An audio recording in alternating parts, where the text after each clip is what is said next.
vidéo. Peut-être que je vais le diviser en 3, fait que vu que je couperai pas des choses, vous allez avoir le blooper directement des moments de réflexion, de tournage en live. Ouais, donc les qualités que ça prend, ma pédagogie, pas les qualités, mais ma pédagogie, qu'est-ce qui distingue ma pédagogie? J'ai envie de faire preuve d'une certaine forme d'humilité, ou peut-être de m'auto-flatter un peu, je sais pas. De voir qu'est-ce que, Guillaume, qu'est-ce que tu as à dire là-dessus sur de ton expérience. Peut-être que je vais surfer sur ce que tu dis. Parfait. Moi, les qualités de ton enseignement, c'est justement ta pédagogie, ta patience, ta manière de prendre le temps entre chaque élève, puis d'adapter aussi un peu comme tu disais, d'adapter la vitesse de ton enseignement à la capacité de ton élève à intégrer le contenu, donc faire sien le contenu. Donc, tu adaptes entre tous et chacun. Tu es très aussi visuel dans tes exemples. Tu t'expliques beaucoup. Puis en tout cas, pour moi, personnellement, moi, j'ai besoin de ça. Moi, personnellement, ce qui m'a amené à Chimie Vitale, c'était justement booker un petit groupe de pratique. Puis moi, d'avoir un groupe où on fait les mêmes gestes, tu suis le maître, mais qu'il ne parle pas du tout, il t'explique rien, tu fais juste suivre. J'étais comme, OK, ça me parle un peu moins. Là. Je suis comme, ça venait me chercher un petit peu moins. Donc, ta façon d'enseigner à toi venait me correspondre davantage. Me chercher plus. Ceci étant dit, plus on évolue dans la pratique, plus il y a un certain temps où il faut apprendre aussi à pratiquer pour soi-même puis aller chercher, gratter. Je ne veux pas tuer d'oiseaux. Désolé. On était dans un essaim d'oiseaux. On a réussi à toutes les éviter. C'est ça. Bon. Fait qu'il vient un temps où il faut aussi pratiquer pour soi-même puis fouiller, chercher. Tout le temps aussi ouvert aux questionnements, aux réflexions qu'on a par rapport à la pratique. Donc, tu es très ouvert aussi dans ton enseignement, dans ta pédagogie. Puis ça, je trouve que c'est une force et une qualité que tu as comme enseignant. Ben, je vais glisser un peu sur qu'est-ce que tu dis. Ben, comme j'en parlais, la patience, c'est important. T'sais, pour moi, chaque élève est un diamant qui parfois ne s'est pas découvert. Les bouddhistes disent que l'âme et la brillance de l'âme a beaucoup de couches de poussière. Donc, tu sais, moi, je n'irais pas au niveau moral parce que là, ça appartient un peu à tous et à chacun. C'est pas nécessairement mon domaine premier. Mais pour le physique, souvent, les gens qui viennent manquent de coordination, sont pas nécessairement en forme. Tu sais, je ne travaillerai pas de la même façon avec quelqu'un qui vient me voir, qui n'a jamais fait de sport, qui n'a jamais fait d'art de mouvement, que si je travaille avec quelqu'un qui est ceinture noire en karaté. Ma pédagogie va s'adapter à l'élève. Puis chaque élève est un puzzle. Tu sais, par exemple, j'ai des gens qui sont difficiles à enseigner, entre guillemets, difficiles à enseigner. Ça représente un beau défi d'enseignement. Parce que justement, ils viennent et ils n'ont pas de notion de coordination. Des fois, la notion de haut-bas, gauche-droite, avant-arrière n'est même pas intégrée. Hein? Puis ça, on peut se poser des questions de pourquoi dans notre société moderne. Moi, quand quelqu'un de plus de 20 ans vient me voir, puis ces notions-là de déplacement dans l'espace ne sont pas intégrées, je me dis, mon Dieu, c'est une chance pour toi d'être tombé sur mon école. Parce que, tu vas les apprendre, tu vas voir, ça va te servir dans ta vie. Mais je suis un peu triste parce que c'est des choses, il me semble, qui devaient s'intégrer dans notre dans la chair du peuple. Pour être en santé, c'est vraiment un minimum. Mais c'est ça, je vais vous prendre par la main, puis si vous avez la volonté de travailler, vous allez y arriver, puis tout le monde y arrive, là. Il suffit d'avoir justement l'intérêt, la curiosité, puis un peu le cœur au ventre, puis le désir de changer, puis on y arrive. toujours en aimant ça. Hein. Le but premier, c'est d'avoir du plaisir. Guillaume, il y a du plaisir quand tu pratiques, puis c'est ça qui fait que sa pratique avance. Si tu t'emmerdes dans ta pratique, c'est peut-être que tu n'es pas à la bonne place. Je veux pas dire que c'est toujours plaisant, parce que des fois, on va vous mettre dans des situations d'inconfort. Et le but, c'est pas de manger un popsicle.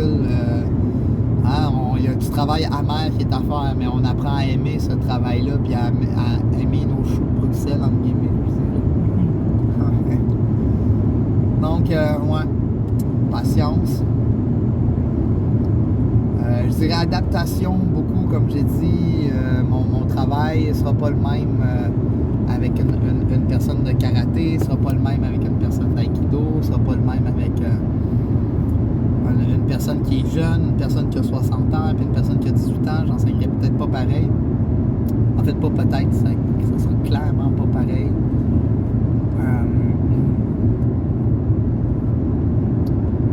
Donc c'est ça, moi c'est vraiment mon approche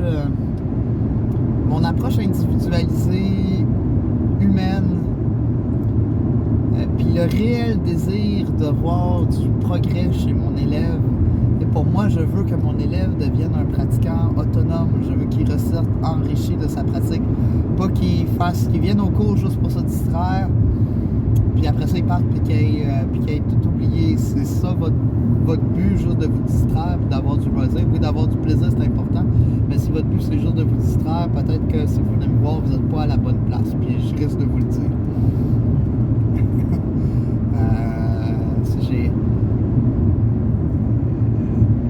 Je mets beaucoup d'investissements dans chacun de mes élèves, puis j'aime pas que ça soit des investissements à perte. Donc même si c'est juste pour un mois de pratique, si vous venez après un mois puis vous retirez puis vous repartez avec un mois avec une seule affaire que vous retenez que vous appliquez dans votre vie, que ce soit sur le plan humain ou sur le plan physique, un plan moral, j'ai fait ma job. Puis ça me remplit de joie. Et puis pour moi, c'est ça l'essence de l'enseignement, c'est ça l'essence du partage. C'est ça qui caractérise mon enseignement. Puis en toute humilité, je dirais la qualité. La qualité, je mets beaucoup d'accent sur la qualité du mouvement, le réalisme pugilistique, la fonctionnalité du geste, autant sur le plan de la santé, de l'autodéfense, du combat pugilistique, du développement personnel, puis du formalisme esthétique. Pour moi, c'est les 5 objectifs de la pratique. Sur toutes ces 5 dimensions-là, j'enseigne un matériel de qualité, puis qui est riche en culture, riche en saveur, riche en connaissances, riche en savoir. C'est un vin qui a une rondeur en bouche qui reste, qui a des tanins profonds. On se croirait vraiment une dégustation de vin, là, mais tu sais, tu vas goûter un vin, tu vas faire. Ce vin-là est différent des autres. Et puis je dis ça en toute humilité. Il y a quelque chose dans le Wudang Shanggupai, une certaine vitalité du mouvement, d'expressivité du mouvement, qui est, je dirais, quelque chose de presque mystique, là, out of this world, qui est hors de ce monde. On va travailler un mouvement qui est fluide, qui est naturel. On appelle ça être dans le chemin naturel, Fanziran, un terme chinois pour exprimer ça. Puis mon professeur Ismet disait quelque chose de très intéressant, puis qui anime ma pratique personnelle et que j'essaie de transmettre à mes étudiants, c'est que le mouvement pratiqué, le mouvement, parce qu'on a aussi des postures immobiles, doit guérir autant celui qui le pratique que la personne qui regarde le pratiquant. Donc il doit avoir une forme d'intention, une forme de transfert, il doit avoir une forme de beauté. Puis c'est quelque chose qui distingue mon Kung Fu peut-être de d'autres formes de Kung Fu. souvent, on a un dicton qui dit que les points fleuris sont vides. Okay, pour dire que un kung-fu esthétique n'est pas nécessairement efficace sur le plan martial. Je pense que j'ai le privilège d'avoir un kung-fu, un tai chi qui est beau à voir, qui est beau sur le plan de l'esthétisme du mouvement, tout en restant efficace sur le plan pugilistique. Donc, ce qui fait que j'adore ça, puis que c'est mon grand amour, c'est le meilleur des deux mondes, on pourrait dire, à mon humble avis. C'est sûr que je suis biaisé, parce que c'est ce que je pratique, puis que j'enseigne, puis que j'aime de tout mon cœur. Mais je le crois sincèrement. Donc, ouais, je pense que c'est surtout ça. Puis la vivance aussi, la vivacité de l'art. Comme je dis, j'enseigne aux gens à s'approprier l'art, à développer, à faire vivre leur mouvement, à l'intégrer dans d'autres pratiques. S'ils ont d'autres pratiques, je dirais, de tronc. Ça m'amène à glisser sur quelque chose, puis ça, c'est pas une question, là, puis on glisse de sujet. Là. On vient un peu à être un bon pratiquant. Il y a un danger dans la pratique, puis c'est ce que j'appelle dispersion et concentration. C'est deux termes un peu abstraits. Okay? C'est-à-dire que par concentration, si on se concentre juste sur une pratique, je pense que c'est nécessaire pendant une bonne partie de notre vie de pratiquant de se concentrer juste sur un art. Et parce que sinon, on va aller butiner à gauche et à droite, mais notre approche ne sera pas complète. On va se perdre dans notre pratique. Donc, c'est important de développer des racines, c'est important de développer un tronc, c'est important de développer un cadre de pratique dans lequel je peux analyser mes mouvements que je fais et analyser les mouvements d'autres pratiques. Donc, de développer un cadre théorique. J'ai un profil en sciences politiques. C'est important d'avoir une certaine forme, pour moi, une certaine forme de démarche, on pourrait dire, entre guillemets, une démarche scientifique. Une démarche qui est cognitivement construite, dans laquelle on peut avoir un regard sur les mouvements qu'on pratique, sur les gestes qu'on pose dans la vie de tous les jours, sur nos valeurs morales, sur notre manière d'être, notre manière d'échanger avec les autres. Donc, d'avoir un tronc qui peut évoluer avec le temps. Hein? Puis après ça, d'avoir des branches qui viennent complémenter, des feuilles qui viennent décorer, des fleurs qui viennent enrichir. Donc d'aller, comme je te disais, d'aller voir un peu justement, compléter un peu par la dispersion, puis d'aller expérimenter, soit à l'intérieur d'un même système, comme par exemple, dans mon système, j'enseigne la boxe chinoise et le tai chi. Les deux, c'est deux facettes d'une même pièce. Tu vas jamais explorer l'autre facette, tu vas rester juste avec une partie du tout. Hein? Il va te manquer quelque chose, entre guillemets.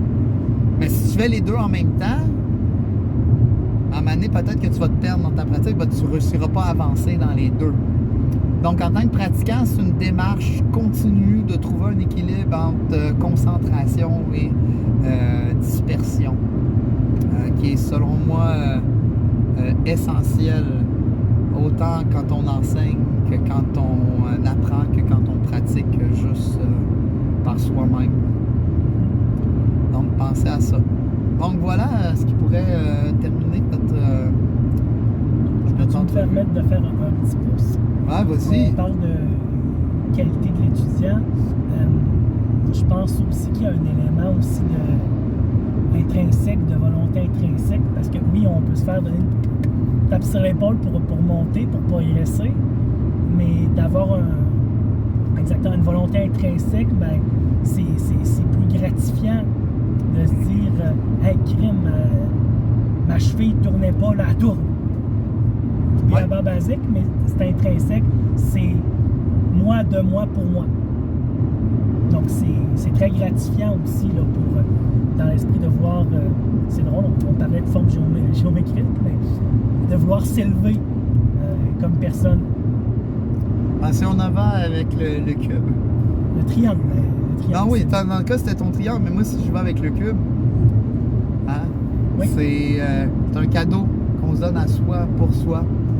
Puis encore là, c'est un peu le même principe en yin-yang, concentration, dispersion, motivation intrinsèque, motivation extrinsèque, donc motivation intérieure, motivation extérieure. Certaines personnes vont pratiquer pour aller gagner un concours, que ce soit de démonstration de forme ou une compétition d'échange pieds-poings pour aller gagner un trophée. Il va y avoir une sorte de motivation extérieure.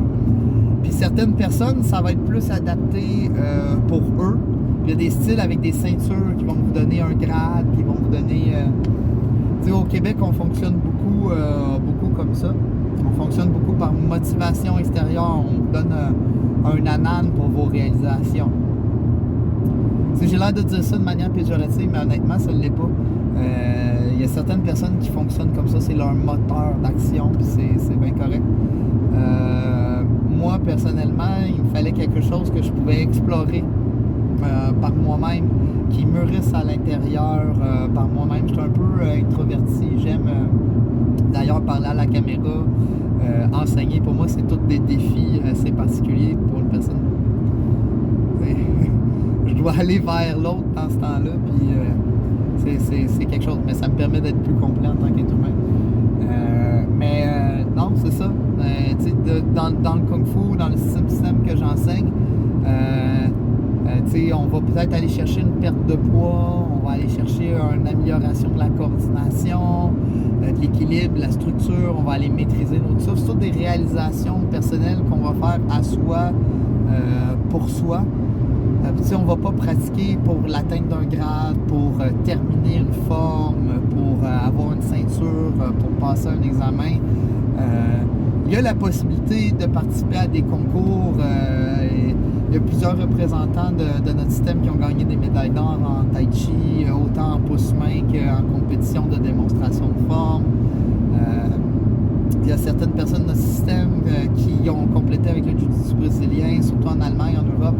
Ils font des compétitions d'MMA, ils gagnent, ils perdent des matchs.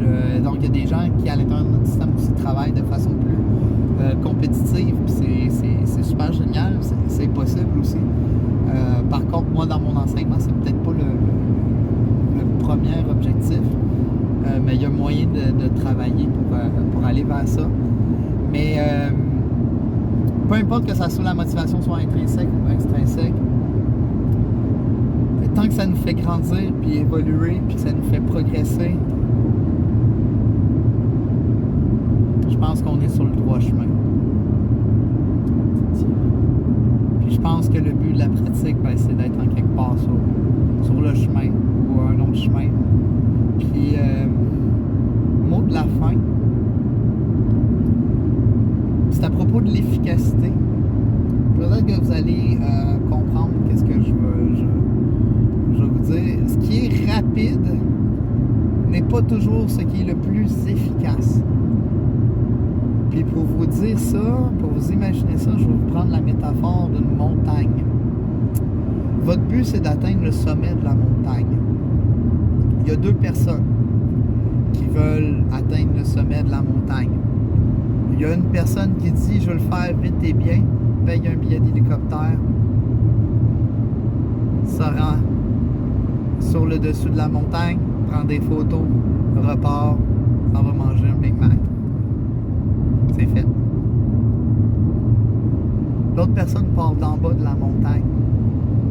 Elle met ses pitons, elle escalade, elle doit prévoir ses rations, elle doit prendre des risques, elle doit peut-être se perdre dans le chemin, retrouver son chemin, se mettre en situation d'inconfort, de souffrance, de défi personnel. Je pose la question, qui des deux personnes va en avoir le plus profité ou grandi intérieurement? Alors, je pense que je peux clore là-dessus. Bonne route, bonne pratique, puissiez-vous vous découvrir puis trouver ce qui résonne avec votre âme et votre cœur. Bye bye.